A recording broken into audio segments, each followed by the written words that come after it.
My violin teacher was called Ronaldo de Lima, Ron for short, and he was born in Goa, India in the 1930s. He was an Anglo-Indian. His mother was from a Catholic, Portuguese-influenced background, and his father was Church of England.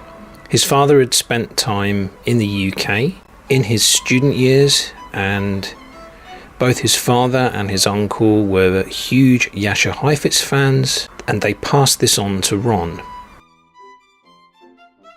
Ron also heard Sascha Heifetz on the wireless, the radio, in India back in those days. Of course, he grew up when India was under British and Portuguese rule. Ron studied violin from an early age and went on to obtain a performance diploma. He also spent some time with Zubin Mehta, as they were classmates at some point during their early education in India. My teacher Ron got in touch with the great teacher Sascha Lasserson in London. He managed to get hold of his phone number and rang him to inquire about the possibility of taking lessons from Mr. Lasserson. "Hello," said the elderly gentleman's voice.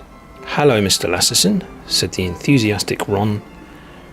"I'm ringing to inquire about taking violin lessons with you." The brief conversation proceeded, and Mr. Lasserson concluded with the words, "See you next week then." Sadly, it was not to be, as in that intervening week, Sascha Lasserson passed away. In his time, Ron had searched out other great violinists as teachers, including Isolde Menges, who was also, like Sascha Lasserson, with Heifetz in the Leopold Auer classes, but also other great UK violinists such as Colin Sawyer, Michael Zabludoff, and perhaps the most outstanding of them all, Alfredo Campoli, as well as attending Ruggiero Ricci's masterclasses that took place periodically in Dartington. He gleaned details about the young Heifetz from his time with Isolde Menges, and I've made a special video about that, and you can get the link to this in the description box.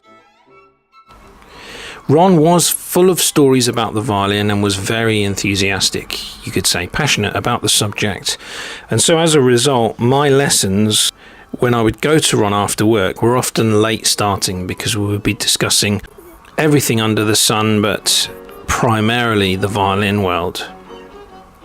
And one such story that Ron related to me was that, according to his information, when Sascha Heifetz was in town, i.e. visiting the UK, which after the early 1960s he perhaps didn't do so often, but before then he was in town from time to time.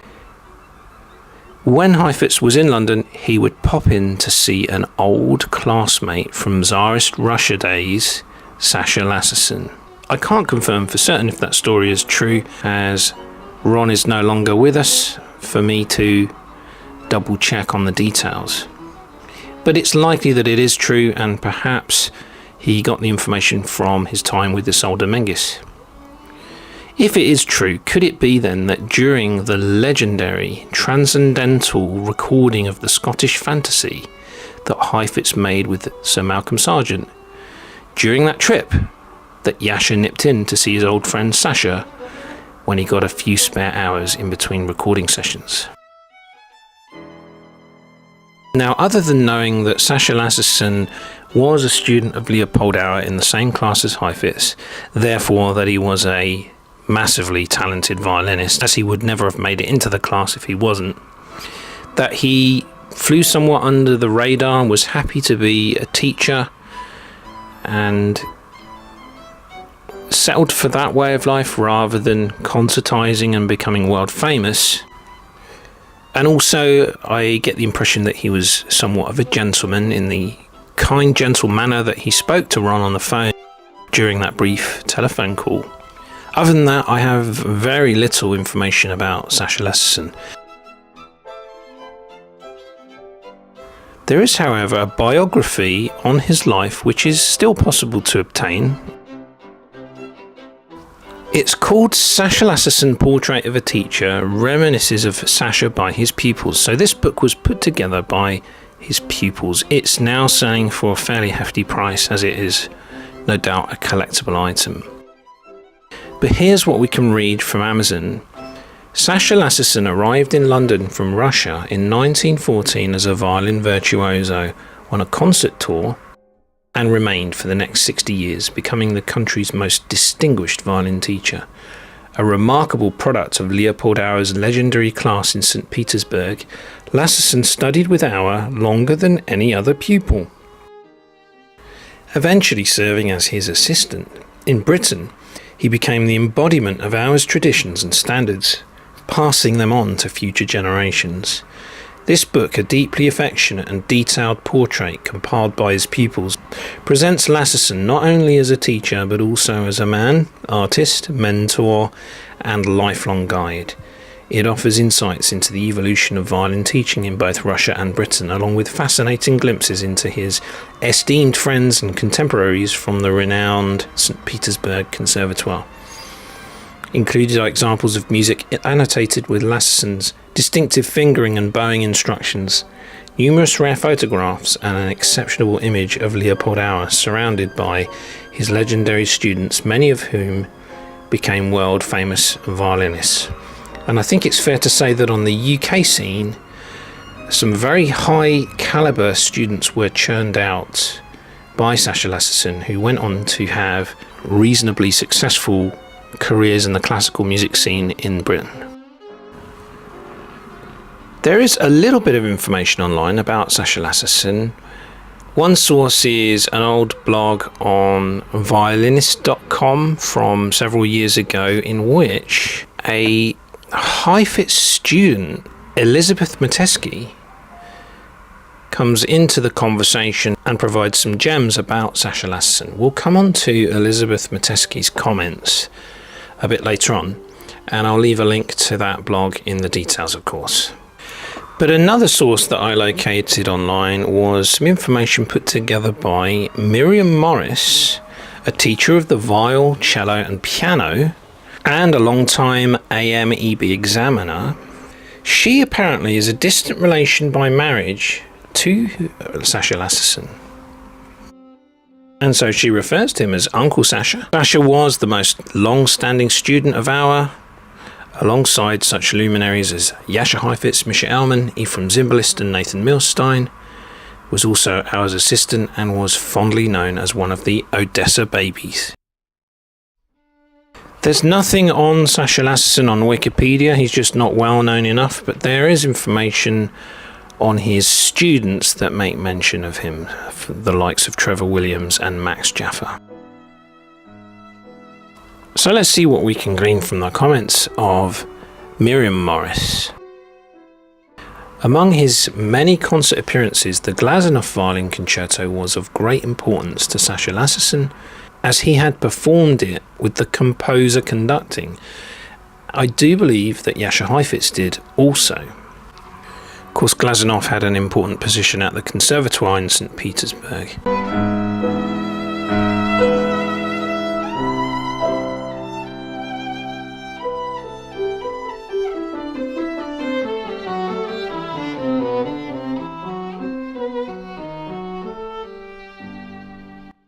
In 1914 he was on a world tour, but the First World War grounded him in London, and so England became Sascha's second home.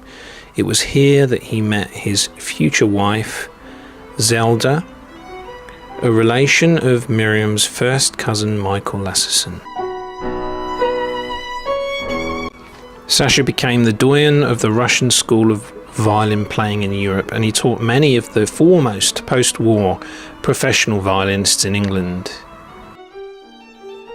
That is not to say that Sascha only taught the most talented students. He was essentially a modest and generous man, and charged little for the wonderful pearls of wisdom that he imparted to his students. She reveals that Sascha's students had profound regard for their teacher, that Sascha had great integrity and possessed an uncanny knack for sorting out his students' problems. A prime example of Sascha's modesty was when Heifetz was booked to play in London. Naturally, the queue for tickets was very long. Who should Miriam meet in that queue but Sascha? Needless to say, he could have easily got a ticket from his friend and colleague Jascha Heifetz. But no, he chose to queue like everyone else. It so happened that the concert didn't eventuate due to some disagreement regarding the choice of conductor. I'd heard of a concert of Heifetz that got cancelled as Heifetz was indisposed, unwell. And for that concert, my teacher Ron had a ticket, and it was his one and only opportunity to see Heifetz live in performance. Heifetz was due to play the Beethoven, and sadly, Ron missed out because of Heifetz cancelling the event, cancelling on that occasion. So could that be the very same one that Miriam is talking about here? Possibly. It seems like Miriam took violin lessons from Sascha Lasserson when she moved to London with her family at the age of 7, and lent her a fractional sized violin that he himself had perhaps used in his youth. Her mother would take her to Sascha's flat in South London at 60 St Quintin Avenue, where she would have her lessons. And this seemed like a normal occurrence to her. She was unaware, blissfully unaware, she says, as a child of the privilege she was receiving. Apparently, it appears that Sascha Lasserson had a strong Russian accent and was a bit of a chain smoker. She also has memories of hearing Sascha at her house as he was accompanied by her mother at the piano or playing solo Bach, for which he was famous. That must have been a rare treat indeed. When the Russian virtuoso string players of the day visited England, Sascha would hold court at the Royal Festival Hall in London. And then she recalls a time when Nathan Milstein was in town that Sascha took her round to the artist's room, where there were crowds of people clamouring to be let in. As Sascha approached, it was like the parting of the Red Sea. Milstein, of course, was another student of ours. We were duly let in, and Sascha told me to sit in a corner and watch and listen. The two men embraced, after which Milstein asked, "Was it all right, Sascha?" So this is an indication of the respect and regard that Milstein and Heifetz had for Sascha Lasserson. Sascha took Milstein's violin and suggested some different fingerings and bowings which were duly discussed. Sascha also introduced her to Rostropovich and others, and looks like her career took off. Good for her. She then talks about the book Portrait of a Teacher, first published in 2005, which includes some warm-up exercises and finger independence exercises of Sascha's, but more importantly a detailed description of Sascha Lasserson as a teacher, artist and a fine human being. She concludes by saying, "I will always be grateful for the example of Sascha's unwavering gentleness in his relationship with his students and his ability to pinpoint and correct the errors in his students' approach to the violin." Then we come on to Elizabeth Metesky, who was a student of the great Jascha Heifetz, of course. I do believe she's in the legendary Heifetz Masterclass black and white video. It seems that in November 2017, Elizabeth is responding to a comment from Nathan Cole in this forum, and she touches a little bit on an experience with Sascha Lasserson. It appears that Mr. and Mrs. Lasserson invited her to join them at the Royal Festival Hall to hear Milstein in Beethoven's Violin Concerto with the Philharmonia.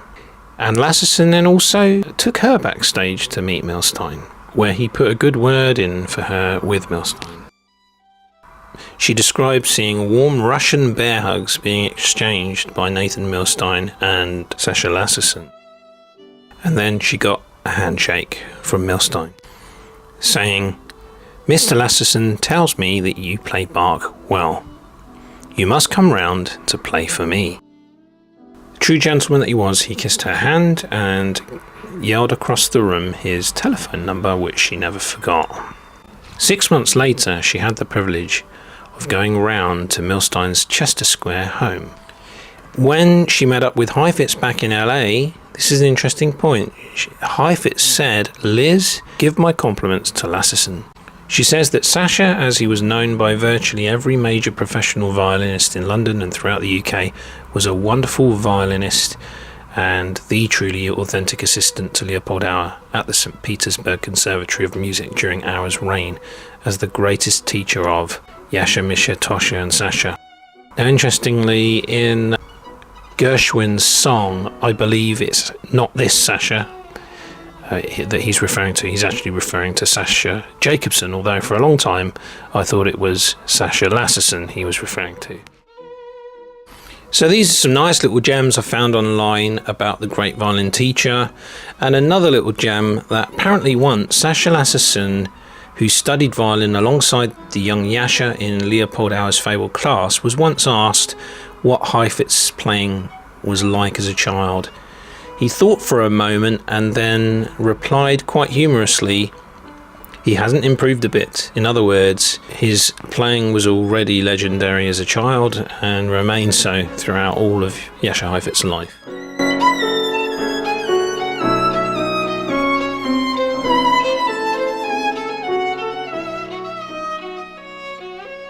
Apparently, Auer selected Sascha Lasserson as a born natural analytical teacher and made use of him to mentor and assist the other pupils in the class if any encountered violin problems or any other kind of technical difficulties.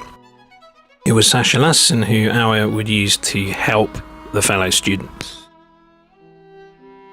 Some further comments from Elizabeth Matesky in that blog. She went round to Mr. Lasserson's house to study new concert violin repertoire. He was fabled throughout London and all the UK as the GOAT violin pedagogue and the go-to artist, also having been a BBC recording radio artist since marrying his British-born wife and settling in London. Here she reveals that he was revered by Mr. Heifetz, who had insisted that she study in London with Mr. Lasserson. So there are a few brief glimpses into the life of a great violinist and great teacher, as revealed by some of the people that came into contact with him.